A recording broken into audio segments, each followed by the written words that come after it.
আজি এইখন মৰিনী গাৰ্লছ হাইস্কুলৰ ডিজিটেল লাইব্ৰেৰীৰ উদ্বোধন এয়া মোৰ ২৭ নম্বৰ।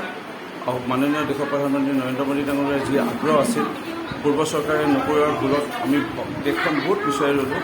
প্ৰযুক্তিবিদ্যাত জ্ঞান দিয়াৰ বাবে আগৰ চৰকাৰে কোনো ব্যৱস্থা নল'লে।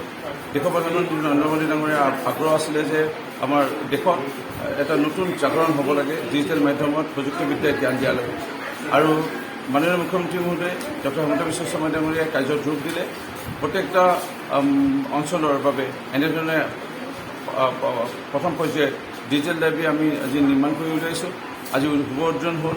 ইতিমধ্যে মই 4 দিন 5 দিন ধৰি পেলাই কেতিয়াবা 7খন 8খন 2খন 4খনকৈ কৰি 27 নম্বৰ বিদ্যালয় আজি এখন শুভ অৰ্জন কৰিলোঁ। আপোনাৰ কেমেৰাত আবদ্ধ হৈছে সমগ্ৰ দৃশ্য। এটা ডাঙৰ টিভি, ইয়াৰ লগতে 2টা সৰু টিভি, ইয়াত বহাৰ ব্যৱস্থা, একেলগতে 30জন হয়তো 35জন 40জনো পাৰিব একেলগে ক্লাছ কৰিব পৰা ব্যৱস্থা, যিটো আগত কেতিয়াও নাছিলে। প্ৰযুক্তিবিদ্যাৰ এই জ্ঞানৰ ব্যৱস্থাই আমাৰ নতুন উঠি অহা প্ৰজন্মৰ ছাত্ৰ ছাত্ৰীসকলক পঢ়া দিশত যথেষ্ট আকৃষ্ট কৰিছে আৰু তেওঁলোকক উৎসাহিত কৰিছে।